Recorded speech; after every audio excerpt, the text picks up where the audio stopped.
स्वत साई भगत जी। मेरी प्रॉब्लम ये है कि मैं ना बीएड सेकेंड ईयर की स्टूडेंट हूँ।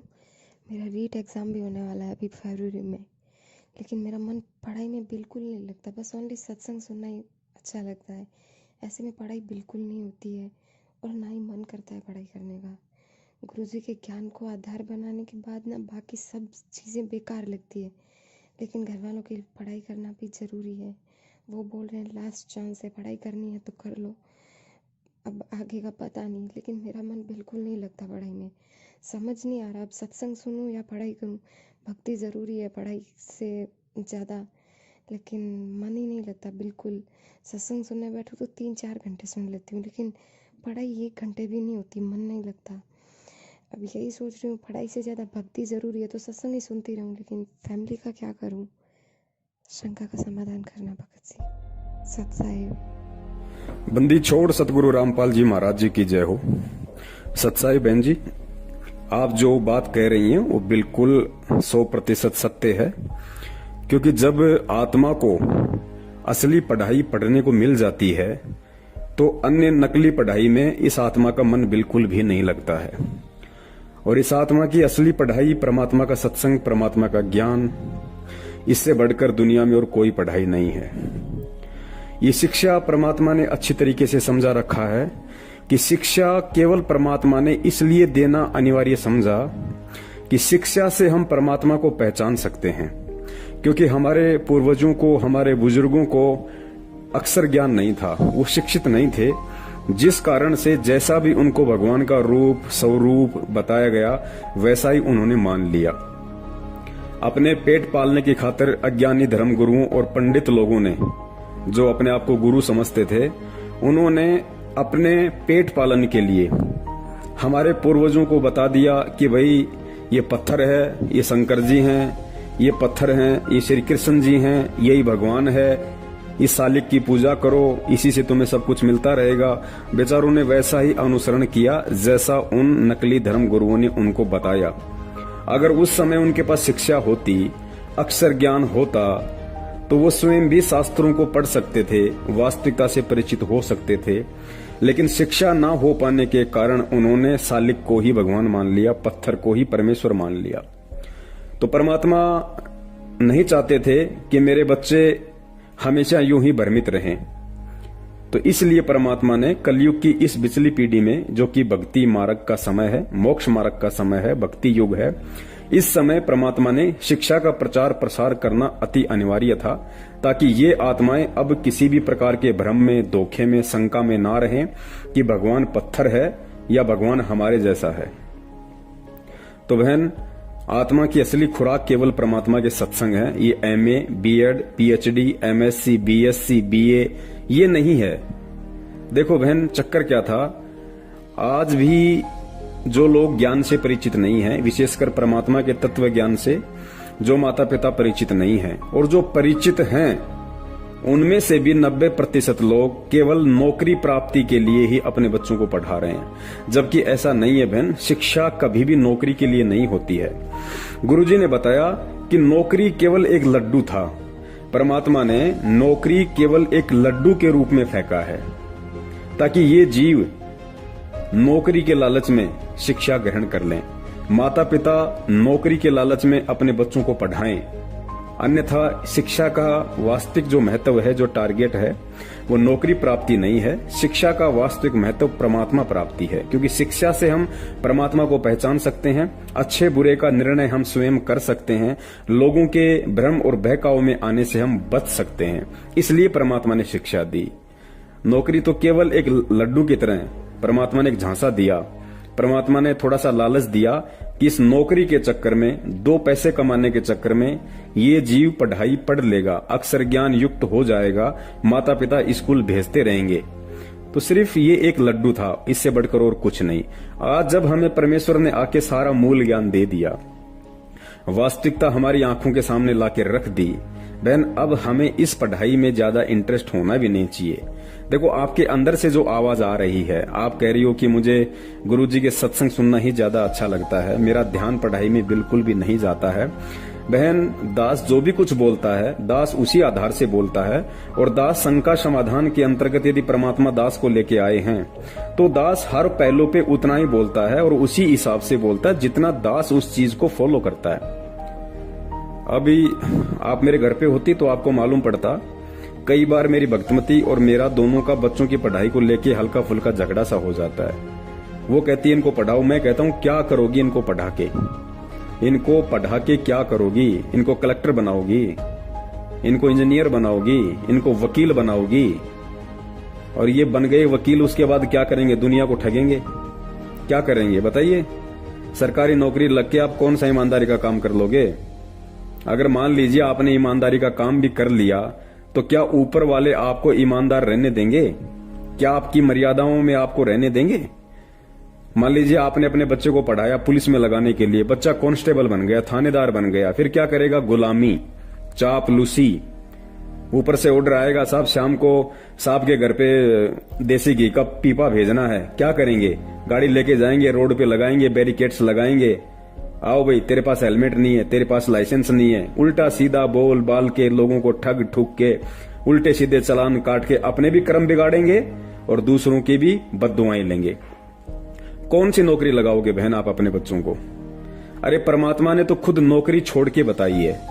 देखो, ये अंतर्यामी है परमात्मा। मालिक को पता था कि बहुत सारे लोग मेरे पास इसीलिए नाम दीक्षा लेने आएंगे कि हमारा बच्चा नौकरी लग जाए, मेरा वो काम सफल हो जाए।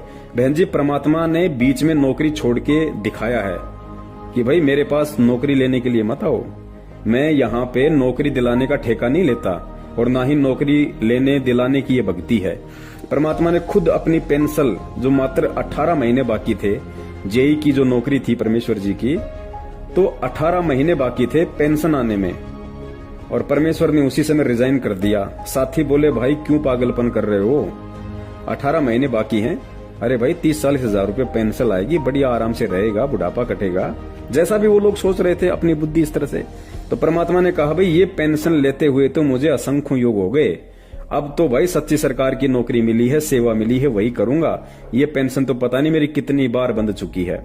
तो परमात्मा को पता था कि बहुत सारे लोग केवल नौकरी प्राप्ति के लिए ही आएंगे, तो परमात्मा ने पहले ही नौकरी छोड़ के और बार बार सत्संगों में इस बात का जिक्र करके कि भाई मेरे पास में नौकरी नहीं है, मेरे पास में तो सच्ची नौकरी है, सच्ची सेवा है, अगर तुम करना चाहो तो, तुम्हारी इच्छा हो तो बहन ये जो सांसारिक जो पढ़ाई है ये हमारे किसी काम की नहीं है, फिलहाल हमारे किसी काम की नहीं है। क्योंकि जितना परमात्मा ने हमें शिक्षित करना था, जितना हमें अक्षर ज्ञान युक्त करना था, उतना परमात्मा ने हमें कर दिया। अब इसके बाद हमें ज्यादा एमए, बीएड, एमए, फीएल, पीएचडी, पता नहीं क्या क्या डिग्रियां, क्या क्या उपाधियां होती हैं, फालतू में हमें अपना समय और माँ बाप का पैसा बर्बाद करने की आवश्यकता नहीं है। और बहुत सारे भगत भाई हैं जो अपने बच्चों को बहुत हाई फाई स्कूलों में भेजते हैं अपने स्टैंडर्ड के अकॉर्डिंग। क्यों? जिसके घर में ज्यादा पैसा है वो अच्छी स्कूल में अपने बच्चों को पढ़ाता है। भाई नाम दीक्षा लेने से पहले तो आप कुछ भी करते, लेकिन इस परमात्मा की शरण में आने के बाद में केवल एक लेवल मेंटेन करके चलो। अपने बच्चे को सांसारिक शिक्षा से ज्यादा अब आध्यात्मिक शिक्षा की तरफ बढ़ाओ। सांसारिक शिक्षा भी केवल उतनी ही जरूरत है जितना बच्चा अपना व्यवसाय ठीक ठाक तरीके से कर ले, बच्चा सोचने समझने के लायक अपना काम निकाल ले, बच्चे को कोई ठग ना सके किसी व्यापार में या किसी अन्य तरीके से, उसको लिखना पढ़ना आ जाए, बोलना चलना आ जाए, 10वीं बारी बहुत होती है। भगत जी मान लीजिए आप अपने बच्चे को बहुत अच्छी स्कूल में पढ़ा रहे हैं जिसकी लाखों रुपए साल की फीस है। आपका टारगेट है कि मेरा बच्चा बड़ा होकर इंजीनियर बने, मेरा बच्चा बड़ा होकर जज बने, वकील बने, कलेक्टर बने। भगत जी क्या आपके चाहने से आपका बच्चा इंजीनियर बन जाएगा? आप जो टारगेट लेके बैठे हैं क्या वो पूरा हो जाएगा? कभी जिंदगी में नहीं होगा। परमात्मा कहते हैं मनु मनोरथ ना कीजिए। मनु यानी इंसान और मनोरथ यानी व्यर्थ का प्रयत्न। मनु मनोरथ ना कीजिए तेरा किया न होए, जब पानी से घी निकले तो लूखी खाए न कोई। परमात्मा कहते हैं मेरी शरण में आने के बाद में उसे कलेक्टर बनाना है, उसे चपड़ासी बनाना है, या उसे बहुत कुछ पढ़ा लिखा के बिल्कुल 0/0 रखना है, ये परमेश्वर के हाथ का काम है। अब हमें ये ज्ञान होने के बाद में नौकरी विशेष को टारगेट करके अपने बच्चों को शिक्षा नहीं दिलवानी चाहिए। हमें शिक्षा केवल एक हमारा दायित्व समझ के, हमारा एक फर्ज समझ के कि बच्चा 10वीं 12वीं या बीए तक यदि पढ़ लेता है तो बच्चा सांसारिक यदि कोई अपना व्यापार बिजनेस भी यदि करेगा, कोई प्राइवेट नौकरी भी करेगा, तो बच्चा उसमें अच्छी तरीके से हैंडल कर सकता है। बच्चा अच्छी तरीके से हर चीज को समझने के लायक हो सकता है। केवल शिक्षा का इतना ही महत्व है, इससे ज्यादा वर्तमान में शिक्षा का कोई महत्व नहीं है। और सतगुरु रामपाल जी महाराज जी से नाम दीक्षित होके यदि कोई अपने बच्चे को या अपनी बच्चियों को यदि इस मकसद से हाई फाई स्कूल में, कॉलेजेस में पढ़ा रहा है कि बहुत बड़ी नौकरी लगाऊंगा, बहुत बड़ा फिर तनख्वाह मिलेगी, ठाट बाट हो जाएंगे, तो भाई ये उस भगत की मूर्खता है। अभी उसको परमात्मा का ज्ञान नहीं है, क्योंकि परमात्मा की शरण में आने के बाद भगत जी नौकरी वाला तो रोड पे आ जाता है, और जो रोड पे होता है परमात्मा उसको उस ओहदे पे बैठा देते हैं जिस ओहदे पे कोई सोच भी नहीं सकता। अब आप एक बात बताइए, आज देश का प्रधानमंत्री नरेंद्र मोदी बन के बैठा, भाई उसने कौन सा पीएचडी कर रखी है बताइए। हमारे देश की व्यवस्था ही ऐसी है, यहाँ पे अंगूठा टेक तो पीएम बन जाता है, और जो पीएम बनने के लायक है वो स्कूल में चपरासी का काम कर रहा है बेचारा। तो भाई ये काल का लोक है। परमात्मा ने शिक्षा क्यों दी, किस मकसद से दी, हमने केवल उस चीज को ध्यान में रखना है। हमारे मन में कतई ये टारगेट नहीं होना चाहिए कि मेरा बच्चा पढ़ लिख के बहुत बड़ा कोई बिजनेसमैन बने, बहुत बड़ा कोई नौकरी प्राप्त करे। नहीं, आपका फर्ज है, बच्चा जब तक पढ़ना चाहे बच्चे को आप पढ़ाइए। वो 10वीं पढ़ना चाहता है, 12वीं पढ़ना चाहता है, बीए करना चाहता है, बच्चे की अगर इच्छा है तो आप उसको पढ़ाइए, वो भी साधारण तरीके से, किसी हाई फाई प्राइवेट इंस्टीट्यूट में, कॉलेज में नहीं। जो सरकारी स्कूल हैं उन्हीं में हमने अपने बच्चों को डालना है और परमात्मा पे विश्वास रखना है। क्या सरकारी स्कूल वाले नौकरी नहीं लगते? क्या सरकारी स्कूलों में संस्कार नहीं आते? क्या बिगड़ने वाले प्राइवेट स्कूलों में नहीं बिगड़ते? भाई ज्यादा बिगड़ते हैं। तो हमने हर तरीके से इन चीजों को अब सोचना पड़ेगा, समझना पड़ेगा। हम परमात्मा की शरण में हैं। जब परमात्मा ने एक बात बताई है, बिना कोई शिक्षा के, बिना किसी अक्षर ज्ञान के, जब परमात्मा ने सेऊ को जब दिल्ली का बहुत बड़ा सेठ बना दिया, जब बिना अक्षर ज्ञान के, बिना शिक्षा के परमात्मा ने तैमूर लंग की झोपड़ी के नीचे हीरे मोती की खान खड़ी कर दी, परमात्मा क्या नहीं कर सकता। आज तो हम डायरेक्ट परमात्मा की शरण में। भाई परमात्मा ने विशेष ज्ञान दे दिया, हम खुद भी इस ज्ञान को आधार बना के अब सोचें, हर चीज को समझें। अब हम फालतू की टेंशन, ये फालतू की इच्छाएं भगत जी मन में ना पालें। अगर आज इतना ज्ञान लेने के बाद और माता पिता होकर यदि हम स्वयं ही अपने बच्चे को प्रोत्साहित करेंगे कि बेटा तुझे पढ़ाई करनी है, बहुत बड़ा फिर तुझे आदमी बनना है, तुझे डॉक्टर बनना है, मैं चाहता हूं मेरा बेटा इंजीनियर बने, मैं चाहता हूं मेरा बेटा आईएएस या आईपीएस ऑफिसर बने, भगत जी फिर वो बच्चा क्या खाक परमात्मा के ज्ञान आधार से चलेगा? क्या खाक वो परमात्मा के ज्ञान को आधार बनाएगा? जैसी इच्छाएं आपकी हैं ये ज्ञान लेने के बाद में, जो संस्कार आप अपने बच्चे को दे रहे हो, बच्चा क्या करेगा फिर कल को? बच्चे का ये टारगेट हो जाएगा कि मुझे तो आईपीएस बनना है, मुझे तो आईएएस बनना है। वो उसका टारगेट ये नहीं होगा कि मुझे भक्ति भी करनी है, मुझे मर्यादाएं भी निभानी है, मुझे सतलोक भी जाना है। तो क्या करेगा वो बच्चा? उसी तरह की उसकी संगति हो जाएगी, उसकी कंपनी हो जाएगी, यार दोस्त, उसके संगी साथी सब उसी के विचारों के हो जाएंगे। बच्चा फिर भक्ति और भगवान को स्वीकार नहीं कर पाएगा। और जो मुख्य जो मकसद था इस शिक्षा देने का, परमात्मा ने जो शिक्षा एजुकेशन दी है, इसका मुख्य जो मकसद था, आप अपने बच्चे को अपनी नासमझी के चलते उसको भटका दोगे, जिसके जिम्मेदार आप स्वयं होंगे। तो बच्चे को पढ़ाओ, पढ़ाने में कोई दोष नहीं है। शिक्षा परमात्मा ने दी है और आप और हमारे लिए दी है, लेकिन केवल भगवान को पहचानने के लिए दी है, नौकरी प्राप्ति के लिए नहीं दी भगत जी। नौकरी तो जैसे दास ने पहले बता दिया और परमात्मा ने बताया हुआ है कि नौकरी तो केवल एक लालच था, एक लड्डू था। इस लड्डू के लालच में माँ बाप अपने बच्चे को पढ़ा लेंगे, और पढ़ा लेंगे तो वो आत्माएं परमात्मा को समझ पाएंगी, उनके ज्ञान को समझ पाएंगी और अपना आत्म कल्याण करवा लेंगी। तो बहन, यदि आपका मन पढ़ाई में नहीं लग रहा है, कोई बात नहीं, टेंशन लेने की जरूरत नहीं है। आप बिल्कुल भी इस बात को ज्यादा सीरियस ना लें कि मैं फेल हो जाऊंगी या मैं पास हो जाऊंगी, क्या हो जाऊंगी। नहीं बहन, आपका जो कर्म है, देखिए माता पिता आपके ऊपर पैसा लगा रहे हैं, आपका कर्म है बहन। पास होना, नौकरी लगना, ये बहन आपके हाथ में नहीं है, ये परमात्मा के हाथ में है। यदि आप उनकी शरण में हो तो आप अपने माता पिता के अकॉर्डिंग, उनकी इच्छाओं के अकॉर्डिंग आप केवल अपना फर्ज पूरा कीजिए, आप अपना कर्तव्य निर्वाह कीजिए कि माता पिता यदि मुझे पढ़ाना चाह रहे हैं तो मैं पढ़ूं। देखो, हमने परमात्मा की भक्ति के साथ साथ ये अक्षर ज्ञान इतना लेना अवश्य आवश्यक है, ताकि हम अपना अगर कल को कोई प्राइवेट बिजनेस भी करें, कोई व्यापार भी करें तो, और यदि सामान्य व्यवहार में भी हमारे को बोलने चालने का तरीका हो, छोटा मोटा काम हम अपना निकाल सकें, तो आप अपना कर्तव्य समझ के और आप थोड़ी बहुत अपनी पढ़ाई भी करो साथ साथ में एग्जाम के लिए। पास होना ना होना, नौकरी लगना ना लगना, बहन ये ना आपके माता पिता के हाथ में है ना आपके हाथ में है, ये परमात्मा के हाथ में है। और आपके पिछले संस्कारों के आधार से आपको नौकरी मिलेगी नहीं मिलेगी ये परमात्मा ने देखना है। तो आप अपने आप अपने एग्जाम की तैयारी अवश्य करें।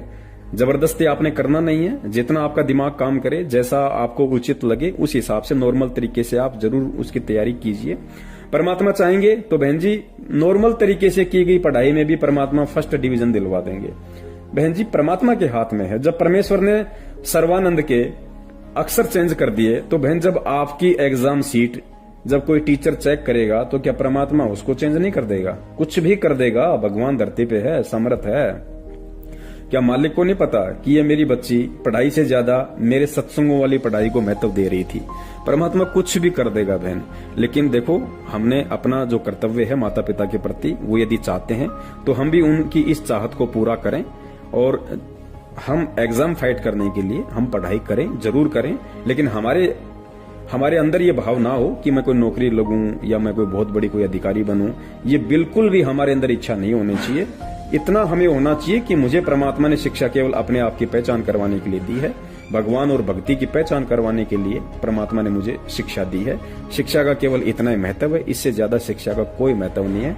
हम चाहकर भी लाखों रुपया अपने बच्चों पे खर्च करके भी बड़ी से बड़ी कॉलेज और स्कूल में पढ़ाकर भी अपने बच्चे को नौकरी नहीं लगवा सकते, चाहे कितनी ही कोशिश कोई कर ले।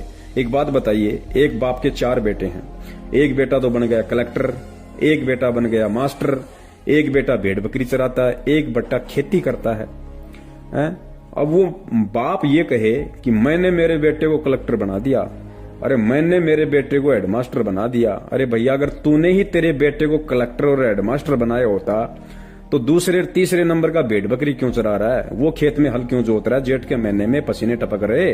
अगर तूने ही बनाया होता तो तूने नहीं बनाया, उसके संस्कार ने उसको बनाया है। तो बहन करने वाला परमात्मा है। यदि नौकरी दिलवाएगा तो भी परमात्मा दिलवाएगा, यदि आवश्यक समझेगा तो, जरूरी समझेगा तो, और नहीं दिलवाएगा तो बहन फिर हम जबरदस्ती कुछ नहीं कर सकते। लेकिन जो विधान है वो हमें पूरा करना पड़ेगा। जब तक आपके माता पिता आपको पढ़ाना चाहते हैं, आप नॉर्मल तरीके से अपना कर्तव्य समझकर आप ये पढ़ाई करती रहें। एग्जाम में क्या लिखना है क्या नहीं लिखना है उसके लिए आप ये तैयारी करती रहें नॉर्मल तरीके से, ज्यादा टेंशन लेके नहीं बहन। अगर हम परमात्मा के लिए इतना सीरियस हैं तो परमात्मा एग्जाम के टाइम हमारे लिए उतना ही सीरियस हो जाएगा। तो बहन घबराने की जरूरत नहीं है, नॉर्मल तरीके से आप अपना काम करो। और परमात्मा ने सब कुछ पहले से ही फिक्स कर रखा है। और यदि परमात्मा ने चेंजेस भी करना होगा तो बहन हमारी वर्तमान की भक्ति, हमारी वर्तमान के भाव श्रद्धा के अनुसार परमात्मा उसमें एडिट भी कर देता है, उसमें चेंज भी कर देता है। ऐसे बहुत सारे एग्जाम्पल हैं, कई बच्चों ने तो एग्जाम भी नहीं दिए और बहन वो फर्स्ट डिवीजन से पास आए। अब देखो परमात्मा ने किस तरीके से क्या खेल किया। तो हमारा जो प्रथम जो पाठशाला है, हमारी जो प्रथम शिक्षा है, हमारी जो प्रथम एजुकेशन है, वो केवल परमपिता परमेश्वर सतगुरु रामपाल जी महाराज जी के सत्संग हैं, उनका ज्ञान है, उनकी अमृतवाणियां हैं। और हमारा इस शिक्षा से जो प्रथम जो टारगेट है वो केवल सतलोक प्राप्ति है, ना कि यहाँ की नौकरी। लेकिन अपना कर्तव्य समझते हुए हम उस चीज को पूरा करें जहां तक हम कर सकते हैं, बाकी मालिक पे छोड़ दीजिए। बहन दास ने भी बीए कर रखा है, दास कौन सा आज जिला कलेक्टर बन गए बताइए? आज परमात्मा ने जो सेवा दे रखी है दास को, जो नौकरी इस दास को दे रखी है, बहन जी वो नौकरी तो देश के प्रधानमंत्री के पास भी नहीं है। जो आज इस दास को और हमारे अन्य सत्सेवक भाइयों को परमात्मा ने बख्श रखी है, वो नौकरी इस देश के प्रधानमंत्री के पास भी नहीं है जो 400 MP MLA लेके बैठा है। तो बहन ये तत्व ज्ञान वाली भक्ति अलग है और ये सांसारिक पोथी पानों वाली भक्ति अलग है। अब हमने पोथी पानों से ज्यादा परमेश्वर की जो भक्ति है, जो शिक्षा है, हमने इस पे ज्यादा ध्यान देने की आवश्यकता है। बाकी परमात्मा चाहेगा तो नौकरी लगाएगा, नहीं चाहेगा तो नहीं लगाएगा। चाहे कोई कितने ही हाथ पीट ले, चाहे कोई कितने ही पैर पीट ले, चाहे कोई अपने बच्चे को कितनी हाई फाई स्कूल में पढ़ा ले। अरे आप नौकरी के लिए अपने बच्चों पर लाखों खर्च कर रहे हो। ये ज्ञान होने के बाद की बात कर रहा हूं मैं, सांसारिक लोगों की बात नहीं कर रहा। सतगुरु की शरण में आने के बाद में जो व्यक्ति एक नौकरी के लालच, एक लड्डू के लिए यदि लाखों रुपया अपने बच्चे पे खर्च कर रहा है, हाई फाई बिड़ला की स्कूल में पढ़ा रहा है, भगत जी क्या पता वो बच्चा नौकरी लगने से पहले एक्सीडेंट हो जाए, उसकी डेथ हो जाए। क्या क्या किया भाई? किस पे पैसा खर्च किया भैया? किसके लिए किया भैया? किस चीज के लिए किया? तो भगत जी हमने विचार करना पड़ेगा। परमात्मा चाहेगा तो अनपढ़ को कलेक्टर बना देगा, और वो समय आने वाला है। अब वही समय आएगा भगत जी, कलेक्टर बनने के लिए, बड़े से बड़ा आईपीएस आईएएस अधिकारी बनने के लिए। भगत जी आने वाले समय में ये डिग्रियों की जरूरत नहीं है। आने वाले समय में सबसे बड़ी डिग्री परमात्मा का नाम होगी, कि कौन सा नाम मिला हुआ है और कहां तक आप इस आध्यात्मिक ज्ञान को समझ पाए हैं, और इस ज्ञान को समझ के आप किस तरह आप परमात्मा के इस मार्ग पे चल रहे हैं। भगत जी ये चीजें आगे देखी जाएंगी। आगे जब विवाह शादियां होंगी तो आगे भगत का ज्ञान योग देखा जाएगा, भगत की समझ देखी जाएगी, भगत का नाम देखा जाएगा, भगत का व्यवहार और उसका चरित्र देखा जाएगा, ना कि उसका मकान, उसकी कोठी, उसके पैसा, उसका बैंक बैलेंस, उसकी जमीन, उसकी नौकरी, ये नहीं देखी जाएगी। तो भगत जी हमने इन चीजों पे विचार करना पड़ेगा। और बहन आप टेंशन ना लीजिए। आपको यदि परमात्मा के सत्संग अच्छे लगते हैं तो आप सत्संग ही सुनिए। यदि आप 10 घंटे सत्संग सुनती हैं, 5 घंटे सत्संग सुनती है, परमात्मा का चिंतन करती हैं, और 2 घंटे यदि आपको टाइम मिलता है तो 2 घंटे में आप अपनी एग्जाम के लिए तैयारी भी कीजिए। परमात्मा थोड़े में बहुत दे देगा। दयालु है परमात्मा, समर्थ है। सारी दुनिया की तकदीर, सारी दुनिया के बच्चों की आंसर शीट मालिक के हाथ में है। जब चाहेगा, जैसा चाहेगा, उसको वैसा ही रिजल्ट देगा। सत साहिब, जय हो बंदी छोड़ की।